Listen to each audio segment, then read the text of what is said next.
భవన నిర్మాణ కార్మికులకు నియమ నిబంధనలు పాటించకుండా మీ సేవా కేంద్రాల ద్వారా సభ్యత్వం ఇవ్వడం సరికాదని బీఎన్ఆర్కేఎస్ సంఘం రాష్ట్ర అధ్యక్షులు ఐలయ్య అన్నారు.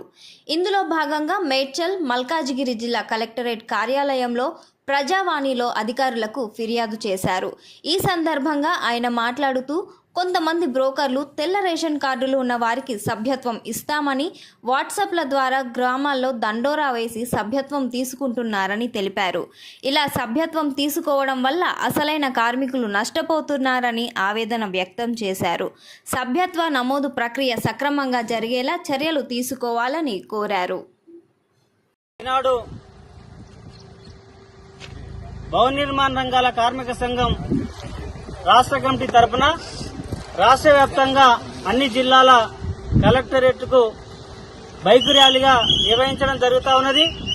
మరి భవన నిర్మాణ రంగాల కార్మికుల కోసం వచ్చినటువంటి 1996 చట్టాన్ని గత ప్రభుత్వం నిర్వీర్యం చేసినటువంటి తీరున్నది. మరి ఈ ప్రభుత్వం కనీసం ఇప్పటికీ 6 నెలలు అవుతున్నా గానీ లేబర్ మినిస్టర్ లేడు, లేబర్ బోర్డుకు చైర్మన్ లేడు.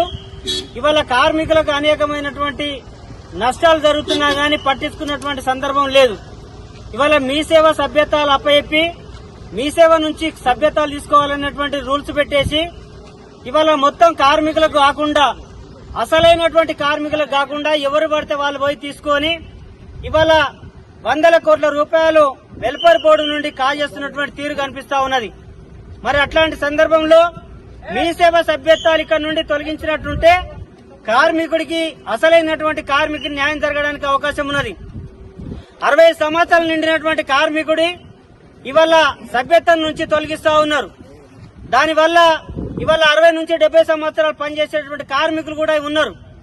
ఆయన జీవించిన రోజులు కార్డు కొనసాగించి సంక్షేమ పథకాలు ఆయనకు ఇచ్చే విధంగా ఉండాలనేది మా డిమాండ్ అనేది సందర్భంగా గుర్తు చేస్తా ఉన్నాను. అట్లనే 2009 నుండి సభ్యత్వాలు తీసుకున్నటువంటి భవన నిర్మాణ రంగాల కార్మికులకు ఇవాళ మీ సేవ నుండి గాని లేబర్ ఆఫీసు నుండి రినివల్ చేసుకోవడం లేదు, ఆన్లైన్ లో కార్డులు చూపెట్టడం లేదు.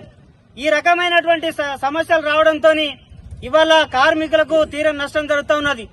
కార్మికుడు చనిపోయినా గాని, అంగవైకల్యం చెందినా గాని, అనేక నష్టాలు జరిగినా గాని ప్రభుత్వం